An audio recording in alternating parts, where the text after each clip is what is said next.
ಅಗ್ನೋ ಭವತಿ ವೈ ಬಾಲಃ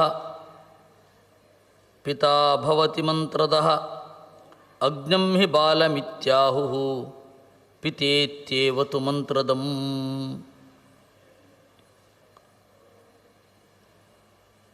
ಅಗ್ನೋ ಭವತಿ ವೈ ಬಾಲಃ, ಪುಟ್ಟವ ಅಂತ ಯಾರನ್ನು ಕರೀತಾರೆ? ಯಹ ಅಗ್ನಃ ಭವತಿ, ಯಾರು ಒಂದು ವಿಷಯವನ್ನು ತಿಳಿದಿರುವುದಿಲ್ಲ ಅವನನ್ನು ಪುಟ್ಟವನು ಅಂತ ಕರೆಯೋದು. ಪಿತಾ ಭವತಿ ಮಂತ್ರದಃ, ಯಾರು ಮಂತ್ರವನ್ನು ಕೊಡ್ತಾನೆ, ಗುಟ್ಟಾದ ರಹಸ್ಯವನ್ನು ಯಾರು ತಿಳಿಸ್ತಾನೆ, ಅಂದರೆ ಶಾಸ್ತ್ರದ ರಹಸ್ಯವನ್ನು ಯಾರು ತಿಳಿಸ್ತಾನೆ ಅವನು ತಂದೆ ಆಗ್ತಾನೆ. ಅದರಿಂದಾಗಿ ಜ್ಞಾನಿಗೆ ಅಷ್ಟು ಮಹತ್ವ ಇದೆ. ವಿಶೇಷತಃ ಅರಿವು ನೀಡುವವನಿಗೆ ಆ ತರಹದ ಮಹತ್ವ ಇದೆ. ಜ್ಯೇಷ್ಠಂ ವದಂತಿ ರಾಜೇಂದ್ರ ಸಂದೇಹಂ ಶೃಣುವೈವ ಯಥಾ. ಜ್ಯೇಷ್ಠಂ ವದಂತಿ, ಯಾರು ಅರಿವಿನಿಂದ ಹಿರಿಯನಾಗಿರ್ತಾರೆ ಅವನನ್ನು ಹಿರಿಯ ಅಂತ ಕರೆಯೋದು. ಯಾಕೆ ಅಂದರೆ ಎಲ್ಲ ಸಮಸ್ಯೆಗಳು ಅಜ್ಞಾನ ಮೂಲ. ಯಾವಾಗ ಜ್ಞಾನ ಬರುತ್ತೆ ಅಜ್ಞಾನ ಮೂಲಕವಾದ ಸಮಸ್ಯೆಗಳು ಪರಿಹಾರ ಆಗ್ತದೆ. ಆದ್ದರಿಂದಾಗಿ ಪಿತಾ ಅಂದರೆ ಪಾಲಯತಿ ಅಂತರ್ಥ, ಯಾರು ಪಾಲನೆ ಮಾಡ್ತಾನೆ. ತೋಚದಾಗ ಅರಿವು ನೀಡುವವ ತಂದೆ ಆಗ್ತಾನೆ. ಶೀಲತಸ್ತು ಪ್ರಧಾನಾಯೇ ತೇ ಪ್ರಧಾನ ಮತಾಮಮ. ಒಂದು ಜಗತ್ತಿನಲ್ಲಿ ಒಂದು ಪುಟ್ಟ ರಾಷ್ಟ್ರ ಅಥವಾ ಒಂದು ಪುಟ್ಟ ಹಳ್ಳಿ ಅಂತ ಇಟ್ಟುಕೊಂಡಾಗ ಇಲ್ಲಿ ಪ್ರಧಾನರು ಯಾರು ಅಂತಂದರೆ ಶೀಲತಸ್ತು ಪ್ರಧಾನಾಯೇ, ಯಾರ ಸ್ವಭಾವ ಬಹಳ ಚೆನ್ನಾಗಿ ಇರುತ್ತೆ ಅವರು ಪ್ರಧಾನರು. ಆ ಶೀಲದಲ್ಲಿ ಜ್ಞಾನವೂ ಸೇರುತ್ತೆ, ಒಳ್ಳೆಯ ನಡೆಯೂ ಸೇರುತ್ತೆ. ಒಳ್ಳೆಯ ನಡೆಗೆ ತಕ್ಕಂತೆ ಅರಿವಿರಬೇಕು, ಅವರು ಪ್ರಧಾನರಾಗ್ತಾರೆ ಅಂತ ಭವಿಷ್ಯ ಪುರಾಣ ನಿರೂಪಣೆ ಮಾಡುತ್ತೆ. ಯೋ ವೈ ಯುವಾಪ್ಯಧೀಯಾನಃ ತಂದೇವಾಹ ಸ್ಥವಿರಂ ವಿದುಹು.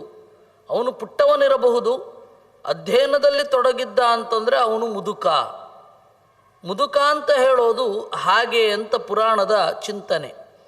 ಯಥಾ ಕಾಷ್ಟಮಯೋ ಹಸ್ತಿ ಯಥಾ ಚರ್ಮಮಯೋ ಮೃಗಃ ಯಶ್ಚ ವಿಪ್ರಃ ಅನಧೀಯಾನಃ ತ್ರಯಃ ತೇನ ನ ಬಿಭ್ರತಿ. ಯಥಾ ಚರ್ಮಮಯೋ ಹಸ್ತಿ, ಕೇವಲ ಚರ್ಮ ಇರುತ್ತೆ, ಆನೆ ಇರಲ್ಲ. ಅಂದರೆ ಚರ್ಮ ಈಗ ಕೆಲವೊಂದು ಕಡೆ ಎಲ್ಲ ಆ ದುಬಾರಿ ಚರ್ಮವನ್ನು ಖರೀದಿಸಿ ಆ ಪ್ರಾಣಿಯನ್ನು ಇಟ್ಕೊಳ್ಳಿಕ್ಕಾಗಲ್ಲ. ನೀವು ಒಳ್ಳೊಳ್ಳೆ ಬೇಟೆಗಾರರ ಕಡೆಗೆ ಹೋದಾಗ ಅವರು ತಾವು ಕೊಂದ ಪ್ರಾಣಿಯ ಒಳಗಡೆ ಇರುವ ಮಾಂಸ ಮಜ್ಜೆಗಳನ್ನೆಲ್ಲ ಖಾಲಿ ಮಾಡಿ ಒಳಗಡೆ ಹುಲ್ಲನ್ನು ತುಂಬಿ ಇಟ್ಟಿರ್ತಾರೆ ಪ್ರದರ್ಶನಕ್ಕೆ. ಅದು ಚರ್ಮಮಯೋ ಮೃಗ. ಯಥಾ ಚರ್ಮಮಯೋ ಹಸ್ತಿ. ಒಂದು ಆನೆ ಇದೆ, ಆ ಆನೆಯ ಒಳಗಡೆಯದ್ದನ್ನೆಲ್ಲ ಖಾಲಿ ಮಾಡಿ ಹುಲ್ಲು ತುಂಬಿ ಆನೆಯಂತೆ ಕಾಣ್ತಾ ಇದ್ದರೆ ಅದು ಆನೆ ಅಲ್ಲ, ಆನೆಯಂತೆ ಕಾಣುತ್ತೆ ಅಷ್ಟೇ. ಕಮ್ಯುನಿಸ್ಟರ ಬಗ್ಗೆ ಒಂದು ತಮಾಷೆ ಇದೆ.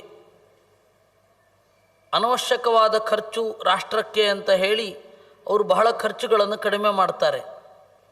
ಹಾಗೆ ಒಂದು ಬಾರಿ ಆನೆ ತಂದಿಟ್ಕೊಳ್ಳೋದು ವೇಸ್ಟು, ಮಕ್ಕಳಿಗೆ ತೋರಿಸಿ ಏನು ಪ್ರಯೋಜನ. ಯಾರು ದೊಡ್ಡವರಾದ ಮೇಲೆ ಅರಣ್ಯದ ಕಡೆಗೆ ಹೋಗ್ತಾರೆ ಅವರಿಗೆ ಮಾತ್ರ ಅಗತ್ಯ ಇದ್ದರೆ ಆಯಿತು. ಪಟ್ಟಣದಲ್ಲಿ ಇದ್ದು ಎಲ್ಲೋ ಕೆಲಸ ಮಾಡುವವನಿಗೆ ಪರಿಸರದ ಬಗ್ಗೆ ಪ್ರಜ್ಞೆ ಬೇಕೇ ಅನ್ನುವ ನಿಲುವು ಅವ್ರದ್ದು. ಮೃಗಾಲಯದಲ್ಲಿ ಆನೆಗೀನೆ ತಂದಿಟ್ಟರೆ ಅದಕ್ಕೆ ಹುಲ್ಲು ಹಾಕಬೇಕು, ಹೆಚ್ಚು ಖರ್ಚು. ಆ ಹುಲ್ಲಿಗೆ ಹಾಕುವ ಹಣದಲ್ಲಿ ಈಗ ಕೆಲವುಗಳೆಲ್ಲ ಮಾಡ್ತವೆ, ಅವುಗಳು ಪಿಕ್ಚರಲ್ಲಿ ತೋರಿಸೋದು. ಶಿವಲಿಂಗಕ್ಕೆ ಹಾಲು ಹಾಕುವ ಬದಲು ಒಂದಿಷ್ಟು ಜನ ಇವರಿಗೆ ಕೊಡಿ, ಬಡವರಿಗೆ ಹಾಲು ಕೊಡಿ. ಆ ಹಾಲು ಅದು ಬಡವರಿಗೆ ಸೇರೋದು. ಇವುಗಳು ಮಧ್ಯದಲ್ಲಿ ಹಸ್ತಕ್ಷೇಪ ಮಾಡಿ ಹೀಗೆ ಮಾಡೋದು. ನಿಮ್ಮ ಫಿಲಮ್ ನೋಡೋ ಬದಲು ಆ ಟಿಕೆಟಿನ ದುಡ್ಡಿನಲ್ಲಿ 4 ಜನಕ್ಕೆ ಊಟ ಹಾಕ್ತೇನೆ ಅಂದರೆ ಏನು ಹೇಳೋದು? ಬರೇ ಇಂಥವುಗಳೇ ನಮ್ಮ ಭಾರತದ ತುಂಬ ಇರೋದು, ಇಂಥ ಮುಟ್ಟಾಳರೇ ಇರೋದು. ಹಾಗೆ ಅವರೇನು ಮಾಡಿದ್ರು, ಕಮ್ಯುನಿಸ್ಟರು ಚರ್ಮದ ಒಂದು ಬಲೂನು, ಚರ್ಮದ ಆಕಾರದಲ್ಲಿರುವ ಒಂದು ಬಲೂನನ್ನು ಮಾಡಿ ಆ ಬಲೂನನ್ನು ಊದಿ ಆನೆಯ ಆಕೃತಿಯನ್ನು ತರಿಸಿ ನಿಲ್ಲಿಸ್ತಾ ಇದ್ದರು. ಅದು ಆನೆ ಹುಲ್ಲು ತಿನ್ನತ್ತೆ ಅಂತ ತೋರಿಸುವ ಹಾಗೆ ಒಂದು ಪ್ರೋಗ್ರಾಮ್ ಸೆಟ್ ಮಾಡಿದ್ರು. ಅದೇ ಹುಲ್ಲು, ಅದು ಖರ್ಚಿಲ್ಲ, ಈ ತರಹ ಪ್ಲ್ಯಾನ್ ಮಾಡಿದ್ರು. ಆಮೇಲೆ ಇವರು ನೋಡಲಿಕ್ಕೆ ಅಂತ ಬಂದರು. ಎಲ್ಲ ಮಕ್ಕಳನ್ನು ಶೈಕ್ಷಣಿಕ ಪ್ರವಾಸಕ್ಕೆ ಅಂತ ಕರ್ಕೊಂಡು ಬಂದರು. ಒಂದು ಹುಡುಗಿಯ ಪಿನ್ನು ಏನಿದೆ ಅದು ಆನೆಗೆ ಚುಚ್ಚಿತು. ಆನೆ ಪೂರ ಹಾರಿಕೊಂಡು ಹೊರಟೋಯ್ತು, ಗಾಳಿಯೆಲ್ಲ ಹೋಗಿ ಆನೆ ಹಾರಿಕೊಂಡು ಹೋಯಿತು. ಅವತ್ತಿನಿಂದ ತಮಾಷೆ ಮಾಡೋದು, ಅವತ್ತಿನಿಂದ ಆನೆ ಭಾರವಾದ ಪ್ರಾಣಿ ಅಂದರೆ ಆ ಮಕ್ಕಳು ನಂಬಲ್ಲ ಅಂತ. ಕಾರಣ ಏನು ಅಂದರೆ ಅವರು ನೋಡಿದ್ದು ಹಾಗಲ್ಲ. ಇದೇ ಪ್ರಾಬ್ಲಮ್ಮು. ಪ್ರಾಚೀನ ಕಾವ್ಯಗಳಲ್ಲೆಲ್ಲ ಸಿಂಹ ಇರುತ್ತೆ, ಸಿಂಹ ಗಂಭೀರವಾಗಿರುತ್ತೆ. ಆನೆಯ ಮೇಲೆ ಏರಿ ಕುಂಭಸ್ಥಳವನ್ನು ಚಚ್ಚಿ ರಕ್ತವನ್ನು ಹೀರುತ್ತೆ ಅಂತಂದರೆ ಇವತ್ತಿನ ಈ ಡಿಸ್ಕವರಿ ಚಾನಲ್ ನೋಡುವ ಮಕ್ಕಳಿಗೆ ನಂಬಿಕೆಯೇ ಬರಲ್ಲ. ಯಾಕೆ ಅಂದರೆ ಅವರು ನೋಡಿದ ಪುಕ್ಕಲ ಸಿಂಹಗಳನ್ನೇ, ಧೀರೋದಾತ್ತ ಸಿಂಹವನ್ನು ನೋಡಲೇ ಇಲ್ಲ. ನೋಡಿ, ಹೀಗೆಲ್ಲ ಒಂದೊಂದು ಪ್ರಾಬ್ಲಮ್ ಆಗುತ್ತೆ. ಅದರಿಂದಾಗಿ ಬಿಡಿಸ್ಬೇಕಾಯಿತು. ಯಥಾ ಚರ್ಮಮಯೋ ಹಸ್ತಿ, ಹುಲ್ಲು ತುಂಬಿ ಹೊರಗಡೆ ಆ ಆನೆಯ ಚರ್ಮವನ್ನು ಸುಲಿದು ಹುಲ್ಲು ತುಂಬಿ ಇಟ್ಟ ಆನೆ ಹೇಗೆ ಆನೆ ಅಲ್ವೋ, ಯಥಾ ಚರ್ಮಮಯೋ ಹಸ್ತಿ ಯಥಾ ಕಾಷ್ಟಮಯೋ ಮೃಗ. ಇನ್ನು ಬೇರೆ ಬೇರೆ ಮೃಗದ ಆಕಾರದ ಗೊಂಬೆಗಳಿರ್ತದೆ, ಅದಲ್ಲ. ಹಾಗೆ ಒಬ್ಬ ಬ್ರಾಹ್ಮಣ ಅಧ್ಯಯನ ಮಾಡದಿದ್ದರೆ ಅಷ್ಟು ವೇಸ್ಟ್. ಅವನು ಬ್ರಾಹ್ಮಣ ಅಂತ ಕರೀತಾರಷ್ಟೇ, ಆದರೆ ಅವನು ಬ್ರಾಹ್ಮಣ ಆಗಿ ಇರಲ್ಲ ಅಂತ.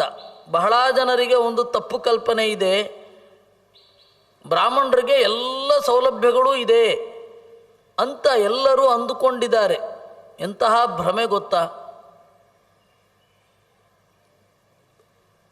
ನೀವು ಇರುವಂತಹ ಉಪವಾಸದ ಲಿಸ್ಟು ನೋಡಿದರೆ,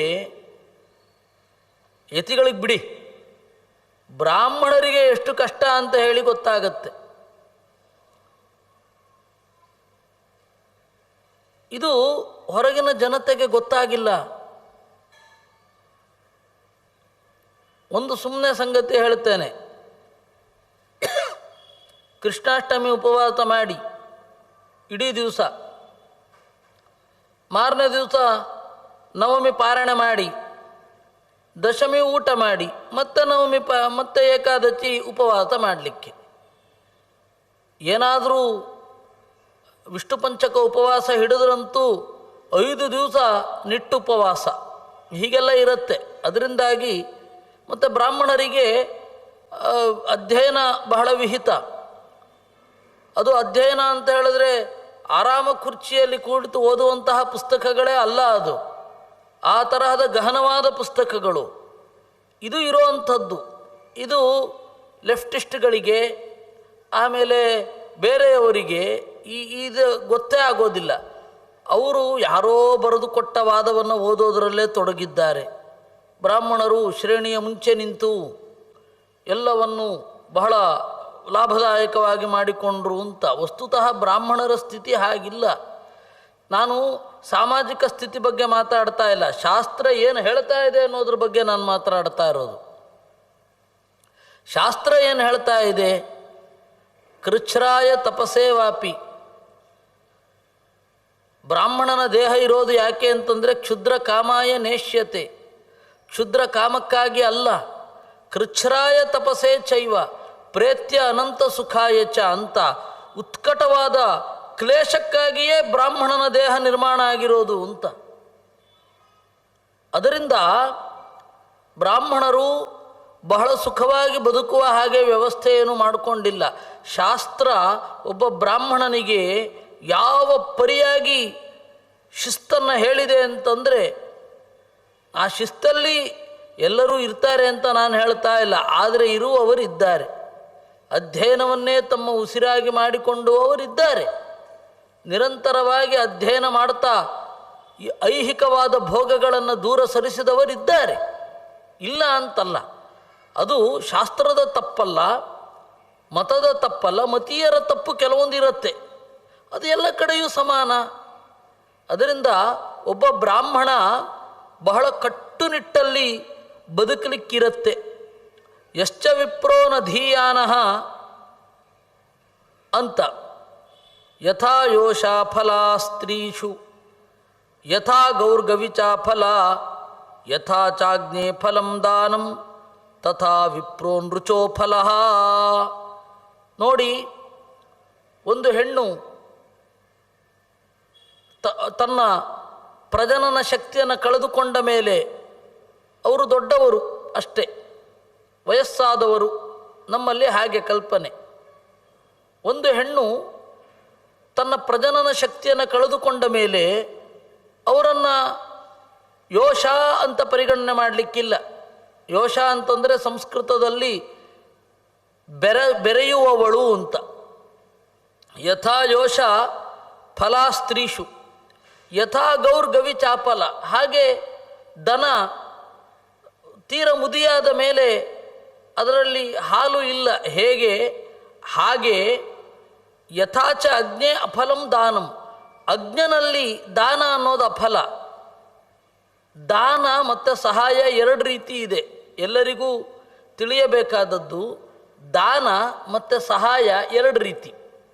ಒಂದು ದಾನ ಅಂತ ಹೇಳಿದ್ರೆ ಅವನು ಎಲ್ಲ ಅಂಗಾಂಗಗಳು ಸರಿಯಾಗಿರುತ್ತೆ, ಜ್ಞಾನಕ್ಕಾಗಿ ತನ್ನನ್ನು ಒಪ್ಪಿಸಿಕೊಂಡಿದ್ದಾನೆ, ಅವನಿಗೆ ಮಾಡುವಂಥದ್ದು ದಾನ.